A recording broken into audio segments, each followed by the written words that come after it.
Hello, and welcome back to the Geek on My Sleeve channel. This is Geek Out number 84. It is going to be over Calamity, book 3 in the Reckoner series by Brandon Sanderson. Yeah, and today we have a special guest, Karen, who has joined us for the first two books in the series. How's everybody doing? Doing good. Good. I remember when we started the talking about these books, it had always been so firm and hard fast that there's only 3 in the series. And while that's still true, since we've started this journey and finished it, news of a 4th book for the Reckoner series has come out. And Yep, release date 7/22/21. It's already up for pre-order on Audible. Yes. So I'm super excited to eventually play more in the space here. Yeah. So did you have some notes on that? Did we want to cover that now, later?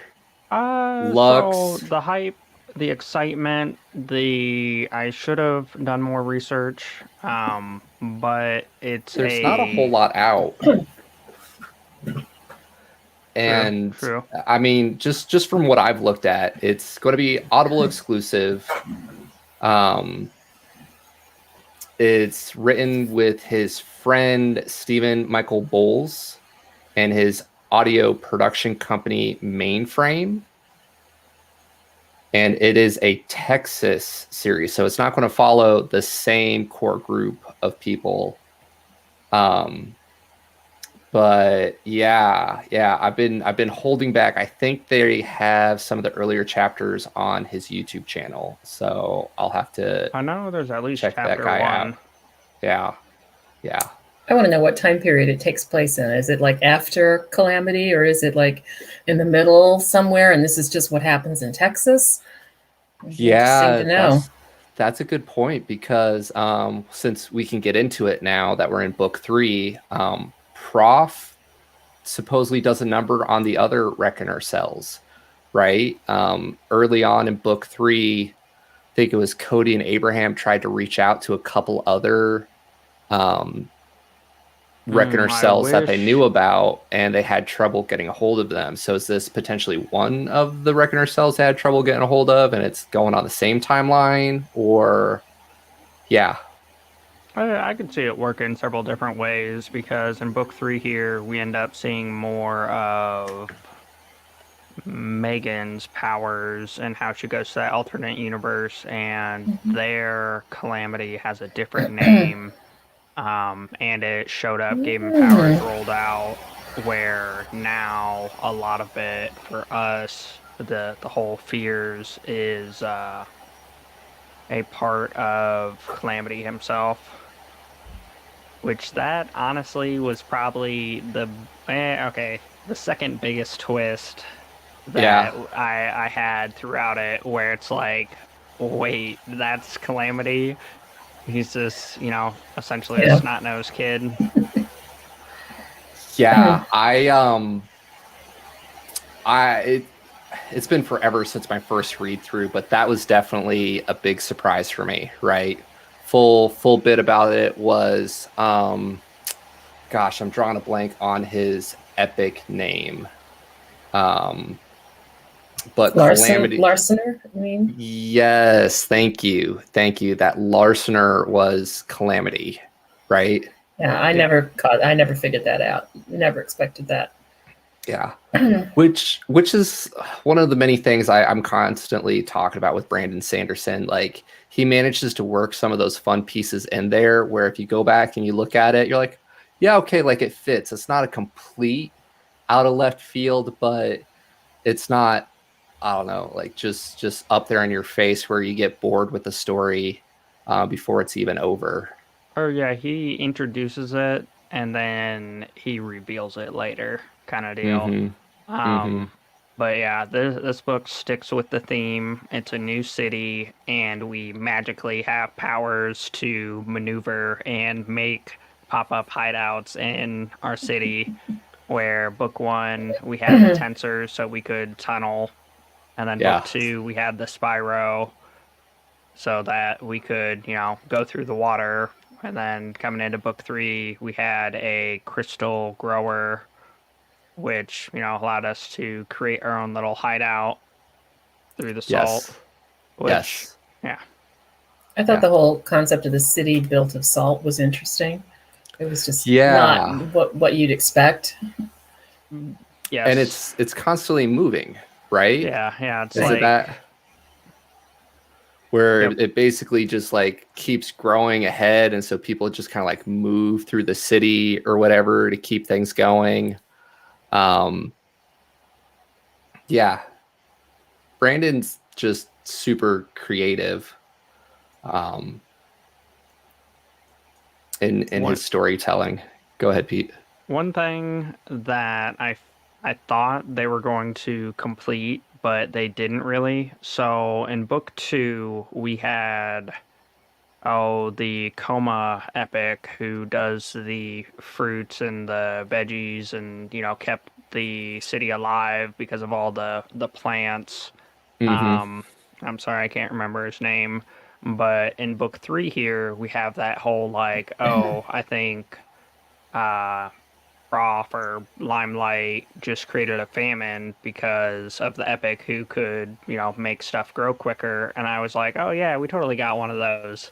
We can just either, figure out something, get it all to work. And he had that whole questioning factor of, do I try to harvest some cells and get it back to Nighthawk and, figure it out? And it leaves room for other books to kind of complete it. But with this being a young adult book and how it's essentially left everything else, I think it's going to be a forgotten element. Just like in book one, we defeat Steelheart, and then the beginning of two, we bring up, essentially the people who are working for Steelheart, and they become the new government for it. And we have that little bit of conversation with her where it's like, oh yeah, we totally have a plan. Why would we start a war we couldn't win? And then that just gets left by the curbside. And then, yeah. Well, and if we have Calamity, who is now gone at the end of the book, what happens to can they create new epics, or are we only dealing with the epics that are left, or can they gift their stuff to other people like he could? I don't know. Because it was a constant while he was there, right? Mm-hmm. It wasn't all in one go. Some That's people got their powers a couple years later, even. Yeah, so I think things are complicated. But in regards to Megan and seeing into the other side, things seem different. And I guess, with Nighthawk and, the water lady from book two, she was able to mimic epic powers, but that was more the same thing like Nighthawk, where they can cultivate the cells. So yeah, I would probably say no, but we can definitely tell with our main character. Can't think of his name. David. I was gonna say Knees. That works too. Right. He is called Knees most of it. It almost seems like either Calamity was trying to like pry his way back in because he kept having the nightmares, and it might have been like because he didn't take a hold of it, he doesn't have it. But at the same time, it kept giving me the feeling of he could manifest powers at any moment until I think, or wait a minute. Yeah, isn't the end where he actually gets them? He gets Steelheart's power set. Yeah. I have the notes up here. For anybody interested in Brandon Sanderson's stuff, coppermine.net or search 17th Shard. You can get a lot of good stuff, but in the epilogue, it says David, Megan, and Prof land somewhere in Australia and are forced to sit and wait for Nighthawk's helicopter. During that time, they find out that Mizzy turned into an epic and the darkness is completely gone. Obliteration comes to them unaffected by Calamity's apparent death and still intends to blow up Toronto. Epics are now free to decide to be saviors or villains on their own. David wants to practice his kissing skills on Megan, but instead she sends him back to his father, who's alive in the alternate dimension. They have the same power set, but David needs his help flying, and his father offers to teach him. So we do get the feel-good moment because, like, at the very beginning of the trilogy, in this series, you didn't kill Megan this time, but you literally kill her. Like, she was every book. Book 1, we just have our fling, and then, oh no, she dies, and I carried her all the way back, and I couldn't save her, and boo-hoo. And then book 2, she dies, and oh my god, and now Prof's going mad, and, you know, insert Megan saving the day from the grave, and now she's able to do all the extra dimensional stuff. Which is pretty crazy, but then we brought back the father, who was the whole, you know, Batman moment. You killed my parents, which drove Knees to where he ended up being. We just said it. I forgot it already. David. Yeah. I always, it's because in the audio version, I can't think of the other guy's name, says it's like David instead of David because he's got the accent. Yeah, his French Canadian accent. Yep. Yeah. Yep. Is that Abraham or Cody? Abraham. Yep. Yes. Thank you. Yeah, the voice actors are really good in this. So it's nice. The book 1, we have the original crew. Prof, Tia, Abraham, Cody, Megan, who we find out partway through his firefight, and then David. And then book 2, we go hang out with a different cell, so we don't get to see too much of Abraham and Cody. So then there's Val, XL, Missouri, and Sam, who Sam got killed by Megan. And then book 3, we have the merging of the two cells after Prof goes embrace the darkness mode.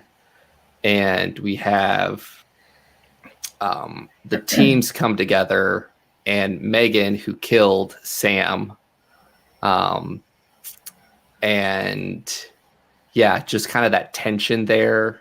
And I really appreciate, even though like it's a young adult book, how Brandon Sanderson doesn't kind of like gloss over that. David and Missouri Williams have the conversation early on about like, so how's it fair that you get revenge on Steelheart, but, you know, why can't I kill your girlfriend, David? Like, we don't just ignore it. And in a way, he's kind of like indirectly become one of the, what do they call them, the faithful or whatnot, believing that we need the good epics. Which I see what you did there, Brandon, when David's dad is in the other realm and he has the stylized S and is wearing a cape and can fly. The heroes came.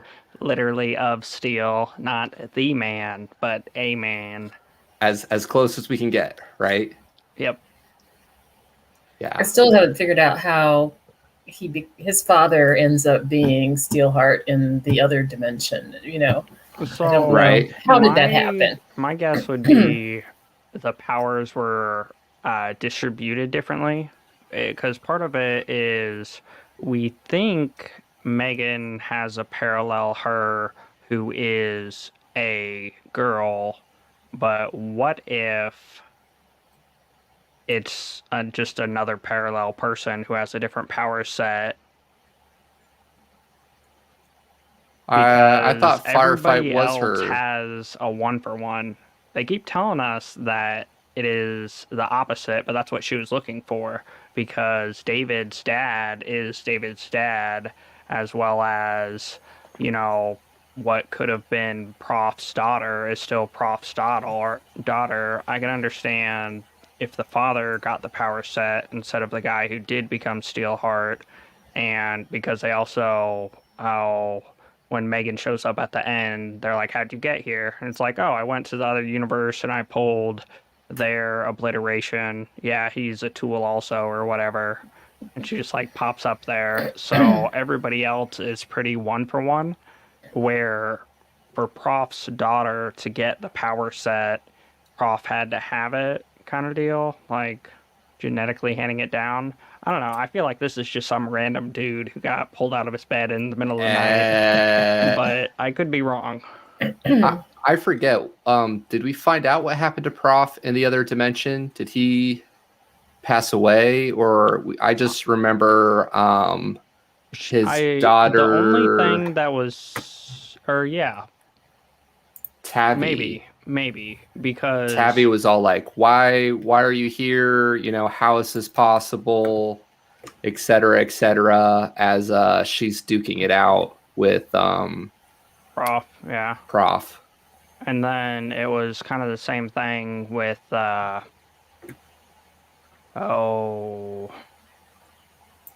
when Megan was trying to pull the alternate universe's Prof, she was like, I couldn't find him. So was it because he was dead, or he was immune, or yeah. So several questions which we won't get answered because we're going to be going to a different cell. I mean, we might find out. They might drop some little nuggets because Prof is like the main guy, right? So there might be ways to learn more through that. Yeah, I totally thought at the beginning, after we go into the Nighthawk facility and he has that whole like my wife is dead moment, I was like, oh, that's who we're gonna revive. That's who's coming back. We're gonna save Prof and we're gonna come back and she's coming back. And then we're gonna, you know, assemble the A team and have Prof, Nighthawk, insert coma lady. We got back Tia. Who are we missing? Oh, the water lady, book 2, was the 4 Prof, Nighthawk's wife, Tia. Yeah, because Nighthawk said he wasn't in the group, though, that his wife was.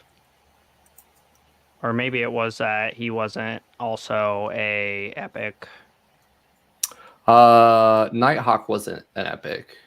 Yeah, but when David's talking to him and it's like, oh, you were part of his team. Yeah.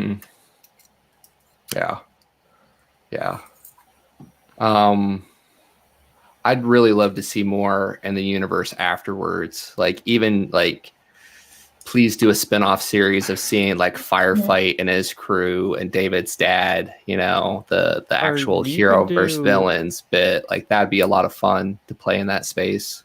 You could do a spin-off like that, or you could even continue because all the other epics are still running amok, even if they're not getting directly nightmares or whatever. Like, they have all this power. They're not going to give it up. So we could still, you know, fight the good fight and create our actual A-team who's not going to lose her powers and or be consumed.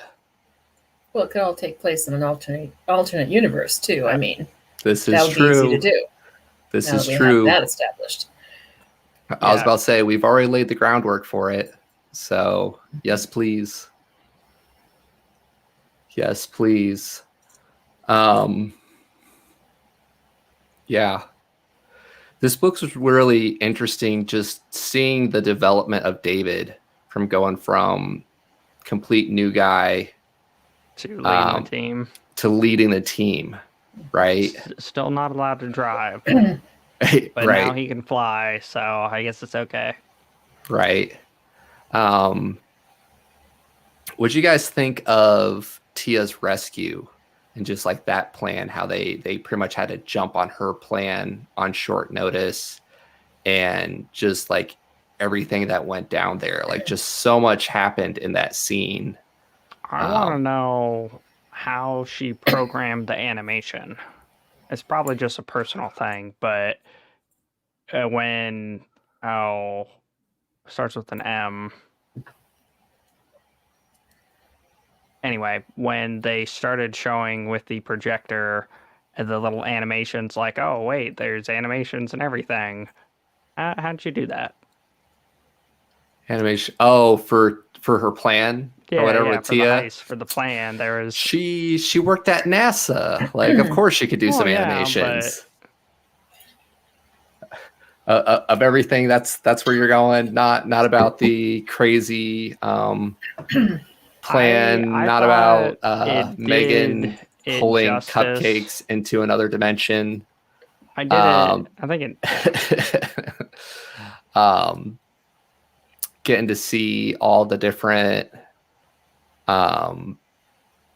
epics as Prof slowly takes control of it all.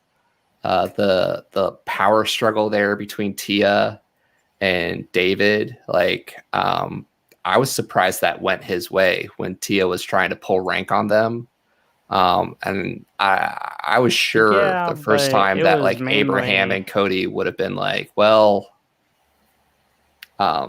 yeah, but it's just switching places, because normally Tia's always the one playing it safe and pulling them out, and she's emotionally invested in the situation. That's true. True.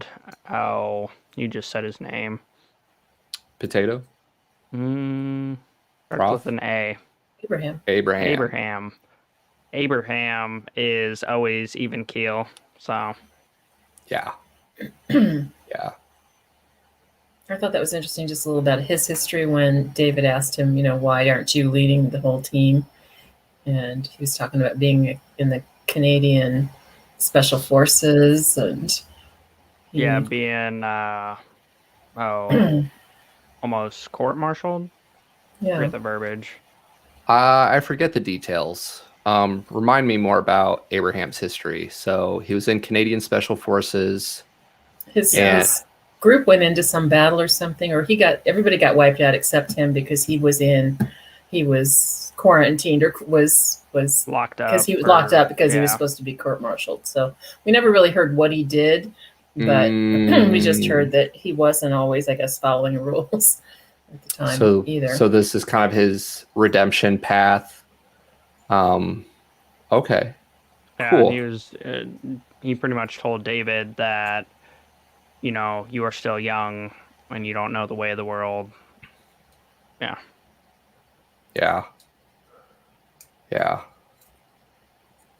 Abraham's one of my favorites. Cody is a goof, with his 7 PhDs in Scotsman lore or something or other or whatnot. It's just like, okay, buddy. I think his Scottish jokes, whatever references, replaced most of the bad puns that David was doing. We did get less of those. Less puns, but I'm trying to remember any of them. The one with Tia was about using ketchup for hair gel, but it wasn't, but it was, and that would have been a good one. Toothpaste would have been better, right? Yeah. And then they had a couple other good ones. He's funny. He's like, you expect me to remember those? Yeah. And Abraham's like, there's some that I wish I could forget. Right. Yeah, he spent more of his time flirting with Megan this book. And I was a little I get it, she's a side character, but it starts with the M, the person from the second Reckoner team. Mizzy. Mizzy was the downer. She was like, why can't I kill your girlfriend? And she didn't have a whole lot of scenes. Yeah. Did we get revealed what her powers were at the end, or just that she got epic powers? Mizzy. Did she get epic powers? I thought that's what it said. Must have just been in passing. Yeah, they find out Mizzy turned into an epic. Oh wow, I missed that. Yeah, epilogue. Probably real quick glancing notes. Yeah, that's where like this book left off with so much potential for other stuff. You know, David gets time with his dad. Yeah. They're, you know, getting powers and without the fears. And I almost have the feeling of, The Walking Dead, where their version of zombies is it was airborne and everybody has the virus and it will come out when you die. Spoilers. No, I'm just kidding. For anybody not seeing Walking Dead, anyway, it's okay. It's okay. I think I've only seen part of season 1. Anyway. Yeah, I think I'm with you. So that's kind of my impression, where anybody can manifest them. It's epicness is airborne. I'm trying to think. We'll say Stormlight because it's similar. Where, what's his name?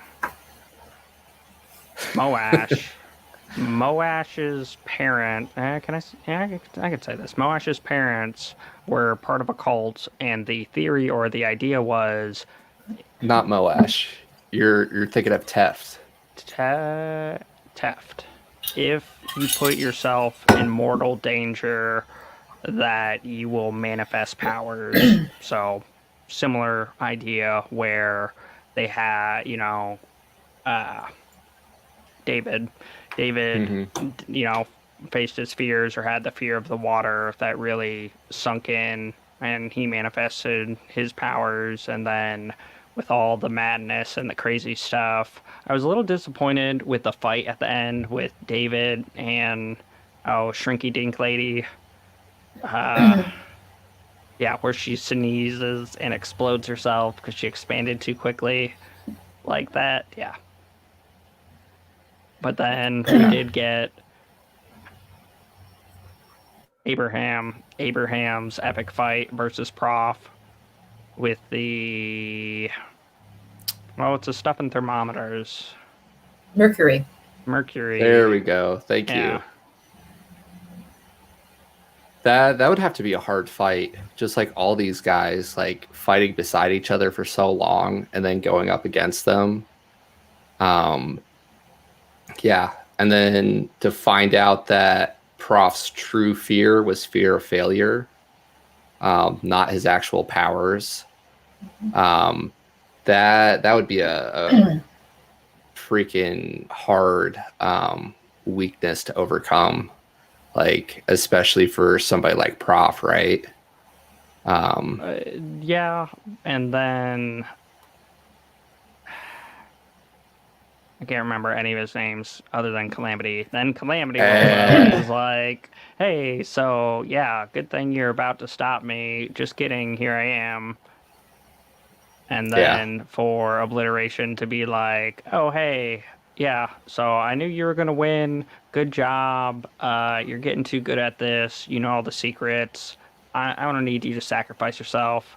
You know, you fight the good fight. Take out Calamity. Here's this explodey guy. Have fun. Goodbye. Obliteration was just a fun character. You know, carrying around his sword, spouting scripture. Yeah.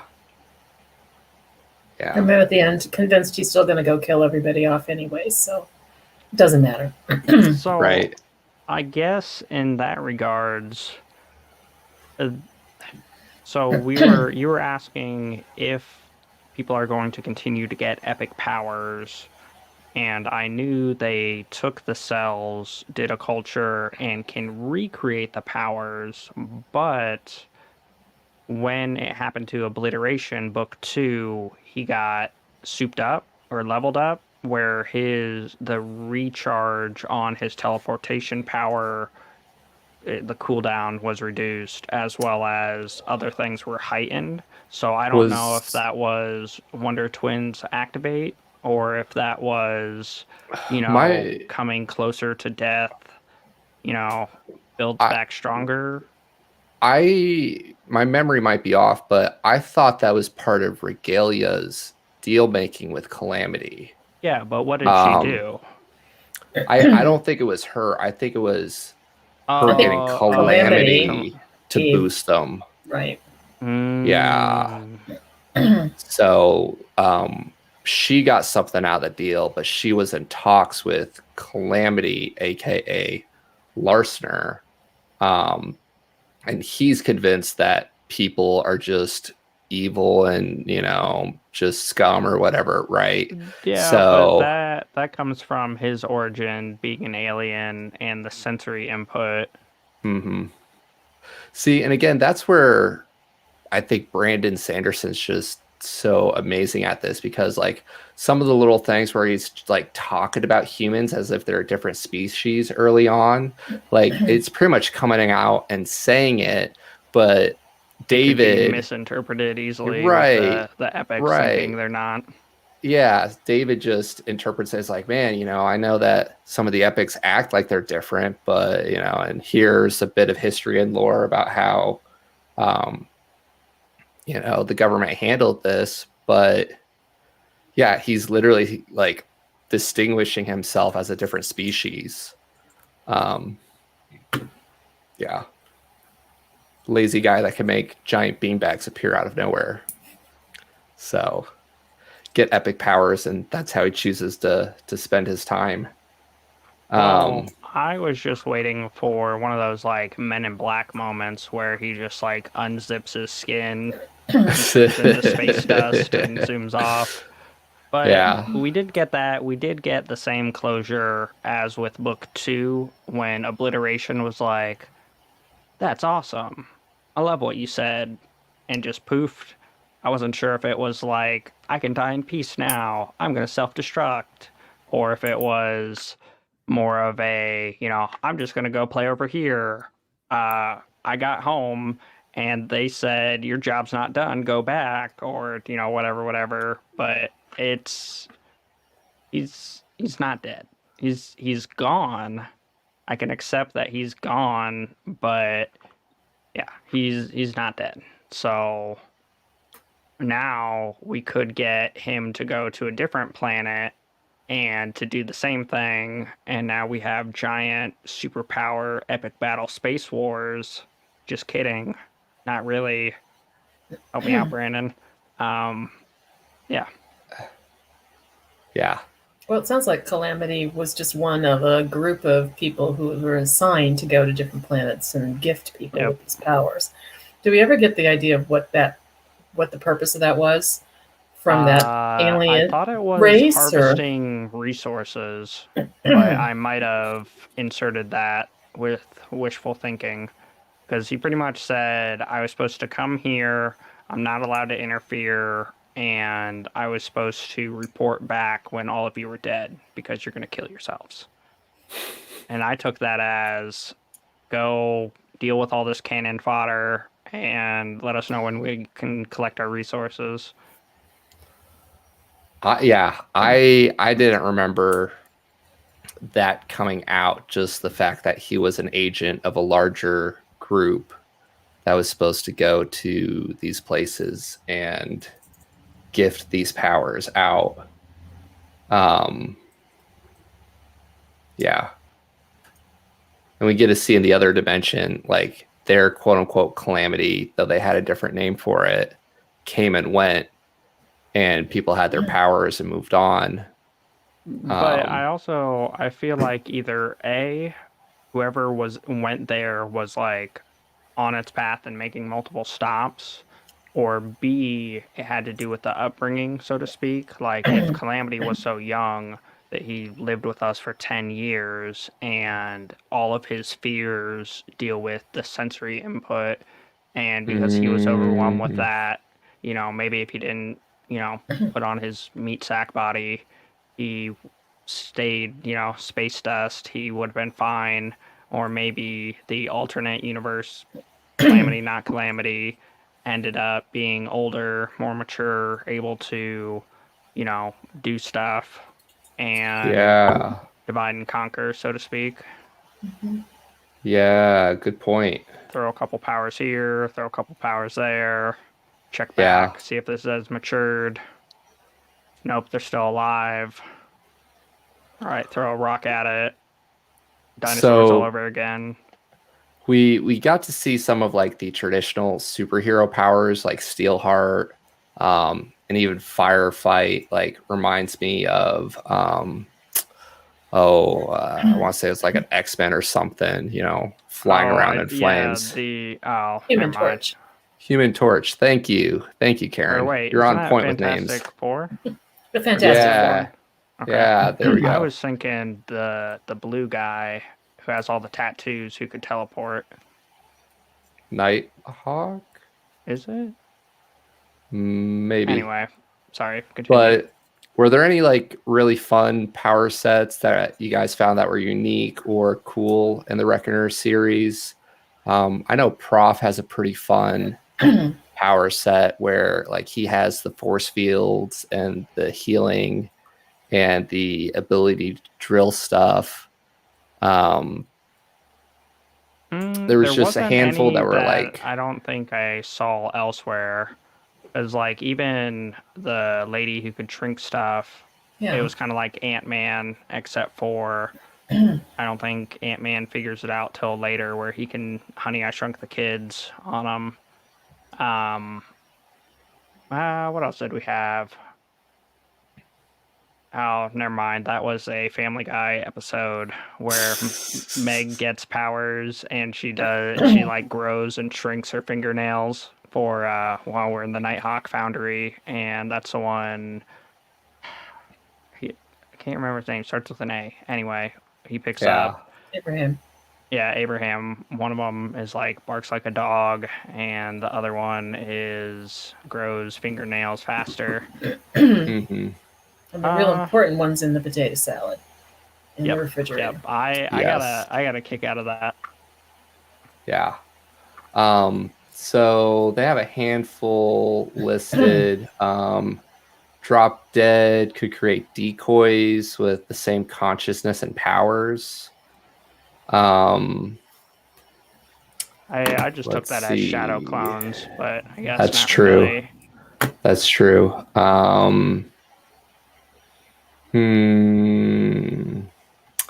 Hawkham has force redirecting powers. Redirect bullets. I just took that as, the force. Yeah, or a force field. We eliminated Night Wielder in the early one, or in the first book, where he could shift through stuff and control the darkness, immune to gunfire and other types of weapons. Prof's full power set, 2 defensive abilities, the regeneration, and the force fields. And he also had like the lances or whatever. Yeah, but and he could thought fly that was on just different shapes of his force fields that he could like throw. Mm-hmm. I thought the dowsing ability, where some of them could go and find the other epics, was interesting. That's very true. That's very true. And another thing that weirdly unique is Regalia. Hey, I got one. Said that anybody can give their powers or is a gifter in the correct moment or environment. So I'm curious to see our A-Team Wonder Twin activates while building the Megazord. And yeah.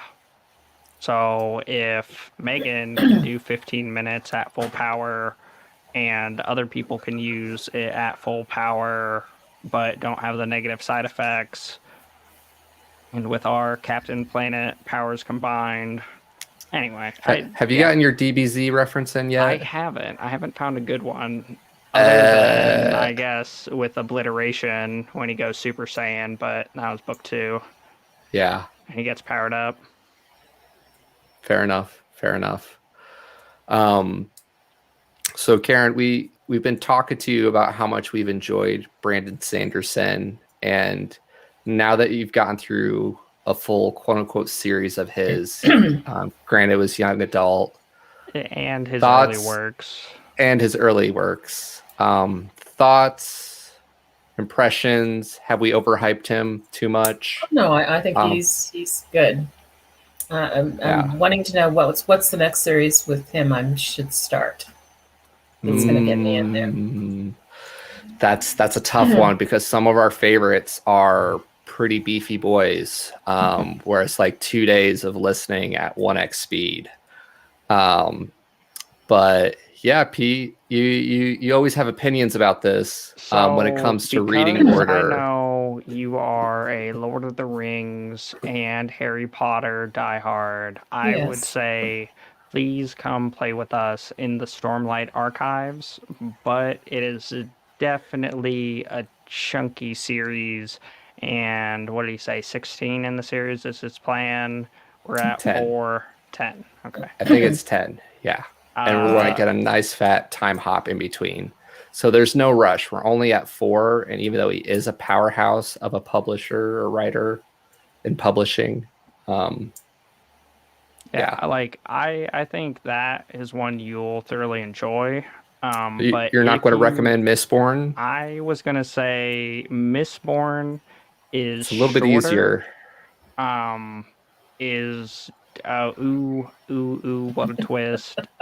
And it's shorter and it is more Brandon Sanderson's flavor. Like throughout this, you got a lot of those people who you love to hate, but at the same time, I didn't really hate them because they were just poor saps anyway. It's YA. It's YA. Yeah, true. You wouldn't put her on the other YA series, third book coming out for Starsight. I enjoyed Starsight, but it's not enough action for you. It's because too much mushrooms. I enjoy the language, and she is essentially takes her grandmother tells her a bunch of stories of like Greek mythology and lore, and she is very angsty teenager where she's like, I will destroy you, and I will, her comebacks or whatever, and bathe in the blood of my enemies, like really over the top, gory, but at the same time, she's a twig of a teenager who is trapped. Yeah. Anyway, I enjoy it a lot for that. Currently, where we're at in the series is exciting. I think you would enjoy coming out. The Stormlight Archive the most. I would highly recommend Mistborn.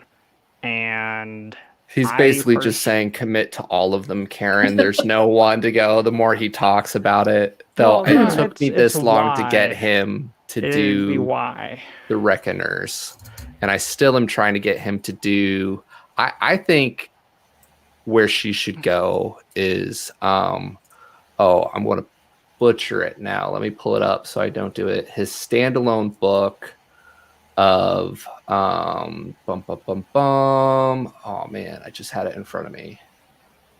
His magic systems are great, and he actually got into some pretty heated discussions with some other authors about whether or not there needs to be rules in magic to follow and the different types of magic. And Brandon Sanderson's really good about his magic rules and everything. But the standalone book that I want Pete to pick up is just had it. I think I know the one you're talking about. It's the cover. It's like a monk robe thing. It's like blue. Yeah. I can't remember the title. I have a picture in my head. I was about to say, can I even be a super fan if I don't talk about it? I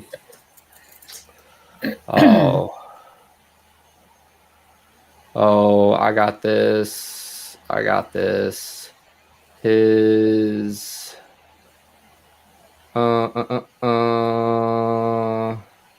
Failboat. It's not Dawnshard, is it? No, Warbreaker. I was thinking Arcanium Unbound. So Warbreaker, Let's see here.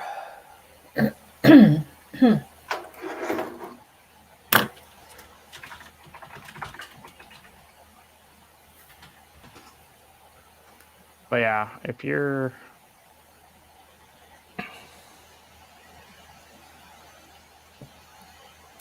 So, Warbreaker tells the story of two sister princesses, Vienna and Ciri, and the country of Idris. Vienna has been raised her entire life to marry the god king of the rival nation of Hollandred, and in the hopes that this marriage will forestall invasion of Idris, which I have been threatening for years. A lot of other details in there, but you get some of the Royal High Court, but also just like the magic system is based around colors and is a lot of fun. And Peter, you're missing out on Easter eggs in the Stormlight Archive because you haven't read Warbreaker. So this is true. I know come there around, are several Pete. that Come I around. need to get back to, but it's kind The of like Reckoners what was we pretty did. good, right? Yeah, I enjoyed it. It's kind of like what we did with Dakota Kraut. Like we marathoned and we did a lot of it, and then we're like, This is okay, true. if our fans aren't a fan of us being fans of a Then they're annuous wrong. series, just trying to give some variety. Yeah, we need to go back for Mistborn Era 2 and then pick up a couple others. If you had to put an estimate on it, Peter, I know we're getting way off subject with the Reckoners, but how many times have you probably listened to the first Mistborn series or Era 1? Yeah, book. Just the first book. I'd probably say like 20 plus. Yeah. It's definitely up there. Case it was a match staple point. in my life. It's pretty good. Brandon Sanderson's pretty good. That said, do you have other book suggestions for us, Karen? I mean, we're always throwing them back at you guys. Oh my goodness. I did enjoy what was it? World War Z was one. It's in our backlog of books to get spoiler freeze out on, but it was a lot of fun for sure. I just like the way they did that one compared to the movie where there's, it's night and day between the movie and the book. The book was really cool to see a zombie war treated like it was a documentary, basically. And you heard the different stories of different people and what happened to them during it, and it told the story, but it also gave it good perspective. I was hesitant when you described the format of it, but it was done really well and it surprised me. And listening to it post-COVID, I had a lot of good chuckles out of watching some of the parallels to just how the different groups handled a zombie outbreak and how they handled a real life pandemic of non-zombie proportions. The irony is real. So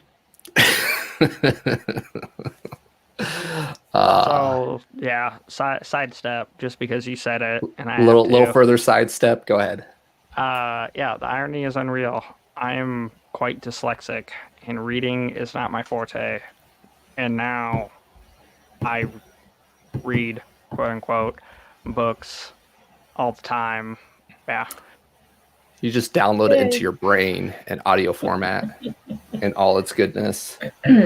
So, coming back full circle, Brandon Sanderson, one of the reasons Pete got into downloading books into his brain via audio format, and part of the reason why our Audible collection is embarrassingly large.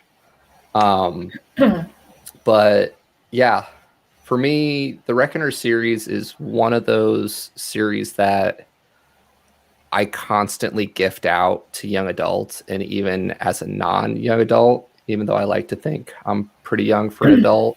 Thoroughly enjoy Peter as Pan well. syndrome. There we go. Better Well, than Pinocchio syndrome. You I'm gifted a it real out to me, boy. and I read it and read the next three too. I was about to So say, you binged it. I did. Yes, it's good. So now I'm working on the Wings of War series. I got that, because they're free and Kindle Unlimited. So I'm working on Nice. trying to get into the next book on that. Nice. Potentially join us for book 2 when we geek out on it. Yeah, if you put it out a little bit, I still have more things to read and listen to. We're with you. I think we have a while before book 2, right, Pete? I'm drawing a blank on Wings of War. Oh, it's That's, the Child of the Day Star. It's our Bryce O'Connor. wizard, Okay, dragon, warrior. Look at you. You recognize it by author name, Mr. I can't remember names. Yeah, but I've had I can't remember names of people in real life until I get a face, a personality, some random factoids that I can insert under their, everything else in my head. Names are slippery. Yeah. But Arturian Book 1 has a amazing quote where I don't have it and I'm going to butcher it, but paraphrase goes a little something like, your name is what you make it. You need to form it so that when people think your name, it has the potential to essentially be whatever. Yes. And that's why I can't remember them.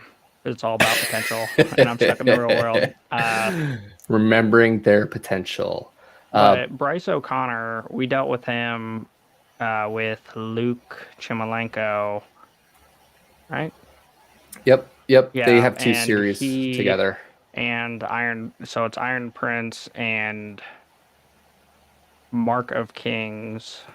And he does I could definitely tell it wasn't as Luke Chimolenko-esque.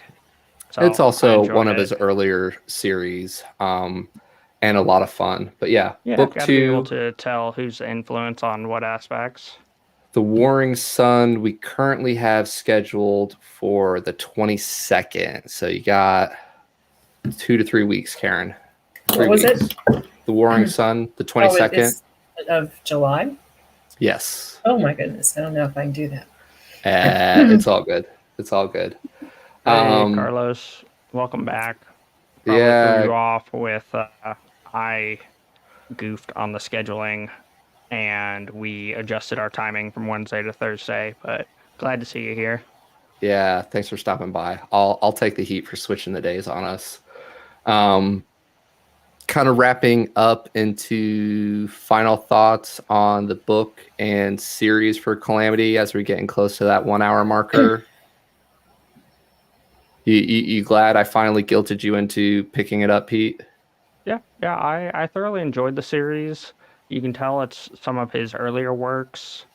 Case in point, in both Mistborn and Stormlight Archives, he's very good at giving quotes or snippets, and it's something that is completely irrelevant in the time, but it is great for the rereadability, as well as once you figure out where it's coming from or what the element is, it just expands characters so well.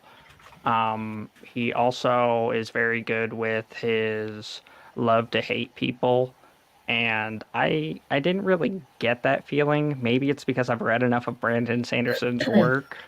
I don't know. Knees didn't get you on there. The love to hate sometimes. No. Oblivion. I felt like it fit his character for being a young male who is good and bad at similes and metaphor / hormonal and yeah. Totally tell he grew up in a gun factory. I almost said farm. Now I'm starting to get David's bad metaphors. growing up in a gun farm. Yeah. So I have a Yeah. question. If Calamity came out in 2016 as a book, how was this one of Brandon Sanderson's earlier works? Has he been doing his whole entire series since 2016? I guess He's a I need to be powerhouse more on educated, but publishing. I think this was his first venture into YA. Okay, okay. I can see that. But yeah, let me pull it up because he publishes 2 to 3 books, it seems, a year. Well, that's why you co-author with somebody else who has time yeah, yeah. There's wisdom in that, but yeah, it's Though, definitely. Oh, go ahead, Pete. I will say this series was a redemption factor for book 2s or the middle child's children. Speaking as a middle child, Pete. Speaking as the middle child, this was a good redemption factor because I didn't hate it. And hey, middle child, we don't hate you too. So because with the Mistborn era one, like book 2 was a little much on the political maneuvering, and I wasn't a huge fan, where this one just kept it going and adding elements, and yeah, was great. yeah. So Carlos said he now has Mainframe, his own audiobook company. And that's in reference to The Lux, a Texas Reckoners novel.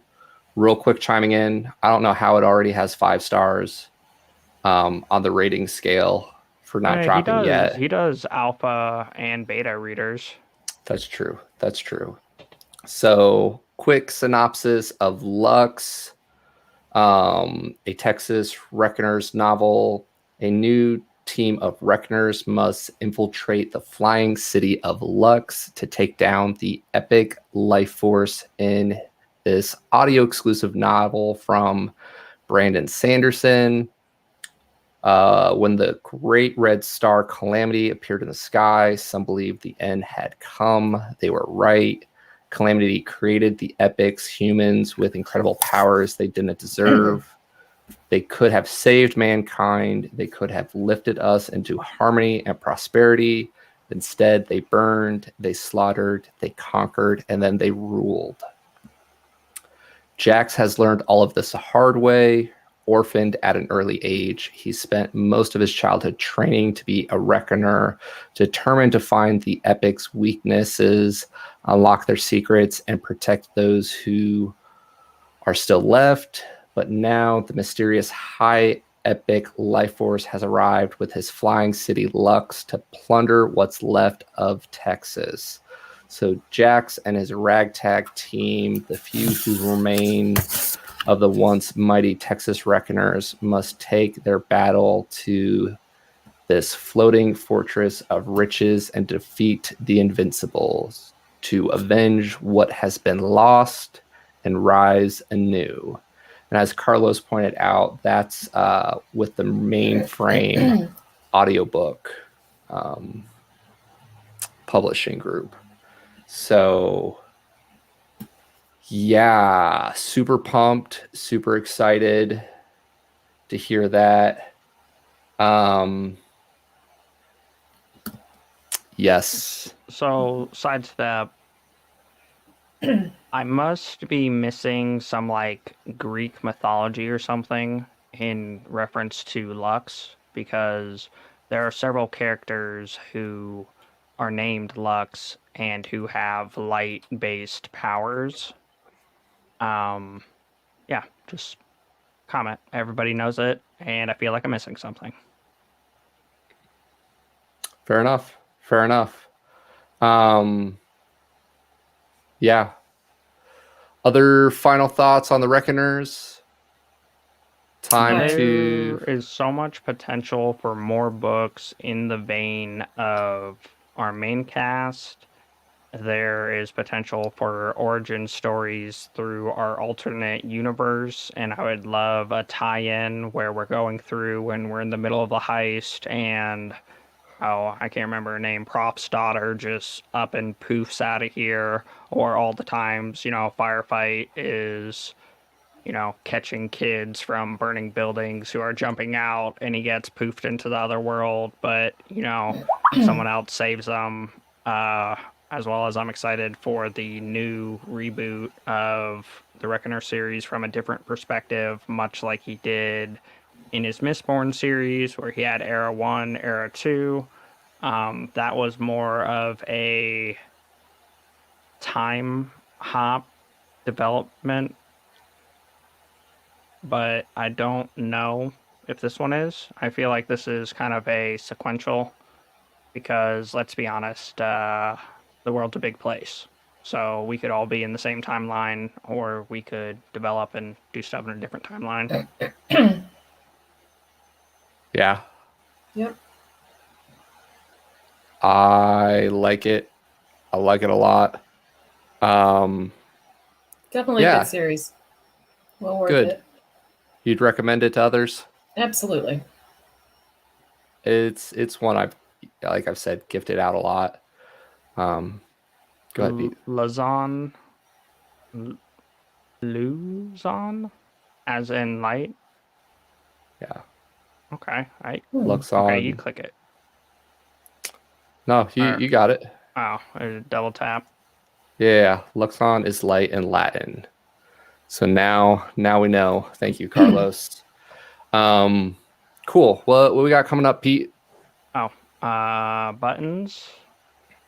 About add a little bit of extra there. We have more buttons. Geek Out 85 is going to be over Apocalypse Gate.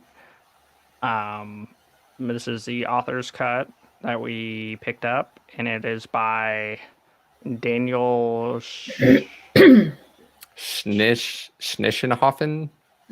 Yeah. Best attempt. Apologies. Sorry for butchering it. I personally have not listened to this yet, but from what Carl said last time, it is similar to Bobaverse, where there is someone who passes away, gets their head frozen, and essentially gets sold into a company that puts him inside a game to survive, of which is I can picture it. I can't think of the name of the movie I'm trying to reference. I Am Legend style, right? Yeah, and yeah, the zombie, basically zombie apocalypse. I was thinking about this the other day. It reminds me of some of those like older mobile games where you basically get thrown in and you have like a bat or something and you have to like survive the levels, and the more zombies you kill and the longer you survive, the more kind of like coins and stuff you get and everything. And it basically takes you through some lower intro levels before you unlock world mode. And the people you meet in those earlier levels, you end up coming across in world mode. And yeah, it's something I picked up, was curious to see if there were more kind of adultish lit RPGs. It is a 4.2 on Goodreads. It does contain adult themes, gore, death, drug use, and adult themes, aka where babies come from. We will do our best to keep the stream itself PG-13. Trying to think some of the critics and the comments. But yeah, figured sticking with our theme. Nothing says happy July 4th here in the States like apocalypse and zombies. So hope everybody celebrates safely regardless where you are. And yeah, before we go out and do some fireworks, come hang out with us as we talk about zombies and how to survive the apocalypse and lessons learned from Apocalypse Gates. And that is this Sunday. Yep. Sunday, 4th of July, 5 p.m. Eastern. Yeah. And then we're going to do our best to try to keep with the 2-week theme to help us get caught up on our backlog. Hey, that's a fun picture there. Didn't know we had that guy. Thursday, July 8th, 7 p.m. Eastern. This author, apologies, going to butcher the name, Demetrios Gikerkis. I don't know. Maybe Karen, best attempt at that last name. Any guesses? Gurkis. Gurkis. Sure. Gurkis. Yeah. Gurkis. Sorry about the name. So Berserker book 1, I think it's like Apochromos series. It is a lit RPG. It has a very interesting slash unique flavor on how they're brought into the other world. I'm think of, so you would like this book if, much like Carl back in the day, would play the auction house. As far as the first book, it's very like he's had some traumatic events throughout his life and he's trying to play it safe and he's, just trying to keep his nose to the grindstone. But it reminds, it's an urban lit RPG. It reminds me a lot of like where in a lot of other lit RPGs, people kind of like he gets pulled into the realm, but it's not a different realm. It's more of like he gets access to the overlap. So he's now part of it inside the everyday world that you and I live in. And for me, like that was kind of a cool take on lit RPGs. And I could definitely relate a lot, as Peter said, to just how he decided to deal with it. And his corgi dog is really the fun character in the whole series. The guy has a corgi. Yes. Yeah. So that is another very unique element, and it is very well done. I enjoyed all the nerdy references. Like there, I can say that. So essentially, he's got a band T-shirt on, and he's not wanting to change his gear, upgrade his armor, and his buddy with him is pretty much like, really? Does it say, legendary stats or something on it? No, it doesn't. And a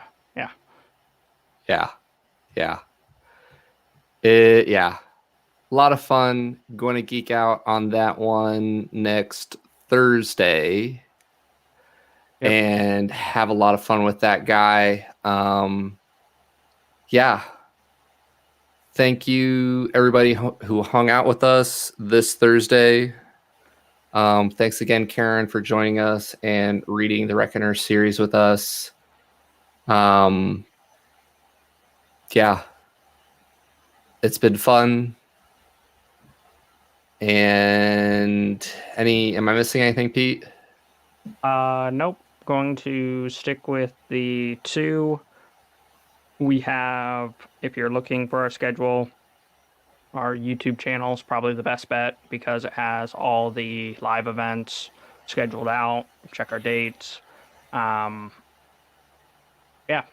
Thoroughly excited about Berserker coming up. Yeah. I don't want to spoil it. I enjoyed it. It's very nerdy lore full. Yeah. I'm about halfway through the book, so I have to get it finished by next Thursday. Yep. Yes, Feel yes, free to please. join us for that. Yes, please. As well as if anybody wants to join us, feel free to hit us up in Discord. We're more than happy to have people on live. You can join us like Karen has with video and audio. You can be a disembodied voice if you want, just be audio. We just ask that you be respectful and keep it PG-13 because I have the power and I can kick you out. I have the power. Bye. Bye. Bye.